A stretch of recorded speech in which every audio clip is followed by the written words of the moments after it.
Selamat sore guys. Sore ini kita mancing di Krung Tenom. Saya mancing hari ini sendiri, nggak ada teman. Teman pada sakit gigi semua. Saya mancing sore ini dari jam 3 sampai setengah 4. Cuma bisa terangkat satu ekor black bass berbentuk macan tutur. Ini dia.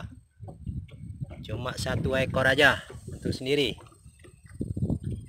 Halo guys yang pada hobi mancing, sore ini selamat mancing. Oke, salam guys. Heboh guys. Nah, ini hasil strike hari ini.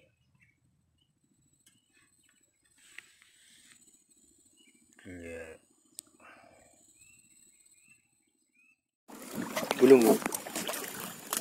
Anyo hana kayu atau iko hempui makota ya kayu. Hempui ada apa? Ini geser kan. Hanalam nyan. Hanalam helit.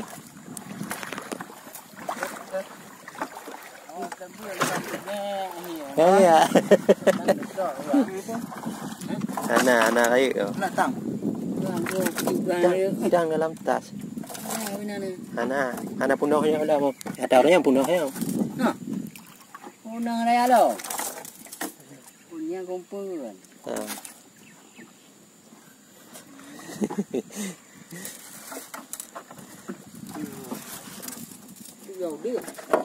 Ikut. Ini hasil strike hari ini. Oke. Ya, belum dimatiin. Gantian. Ini dah ingkumai ini handus dia. Tukang muda.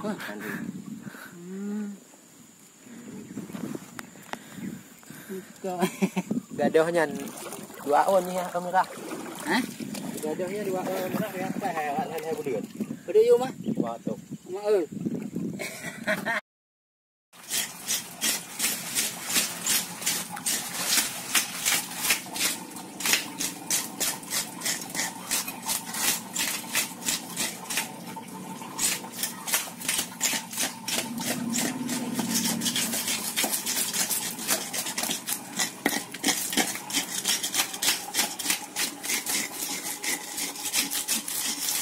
Yang kebare doh.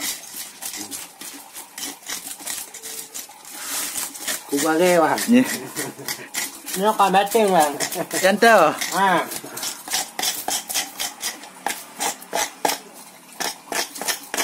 Nó ghé nhắn kulit kulit gì? Còn. Nghe hay à?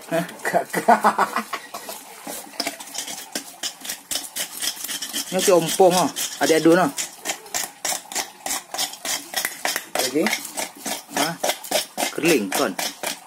Rap mah. Sabo này này à? Cái thân. Bó tung.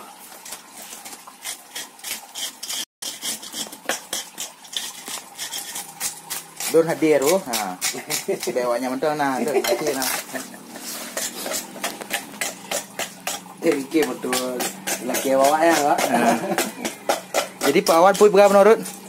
Pui berapa no? Hanikah nyoto moja. Oh menang. Lupa ji? Kalau Oti bapak aja cuma angkotnya nyoto moja ngonyun. Puah.